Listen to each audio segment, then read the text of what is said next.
দুর্গাপূজায় ধারাবাহিক গল্প মণ্ডপে আজ অন্তিম পর্ব শুভ অষ্টমী। তাপসকে সুরক্ষিত জায়গায় রাখা হয়েছিল। তাপস সেখানেই সব বলল। পুজো কমিটির ভেতরেই ছিল আসল দ্বন্দ্ব।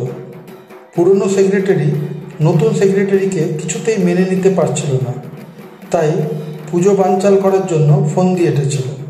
তারাই সঞ্জীবকে প্রথমে টাকার লোভ আর তারপর ভয় দেখিয়ে নিজেদের দলে করে নেয়। মণ্ডপে এমন কিছু লাগানো হতো যাতে নিজেদের ইচ্ছে মতো উদ্বোধনের দিন মণ্ডপ ধ্বংস করে দেওয়া যায়।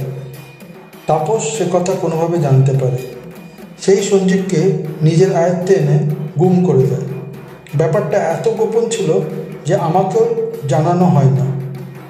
আমার কাছে সঞ্জীবের রোগের কথা বলে ব্যাপারটা অন্যদিকে ঘুরিয়ে দেওয়া হয়। আমি মণ্ডপ নির্মাণের ব্যাপারে চিন্তিত হয়ে পড়ি। তাপস জানতো আমি মণ্ডপ নির্মাণ হয়ে গেলে এই নিয়ে বেশি কিছু ভাবব না।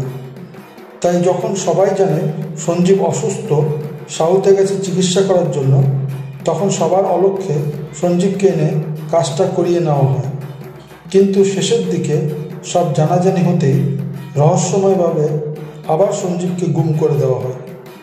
তবে সঞ্জীব যেখানে আছে ভালোই আছে, পুজোর পর আবার ফিরবে।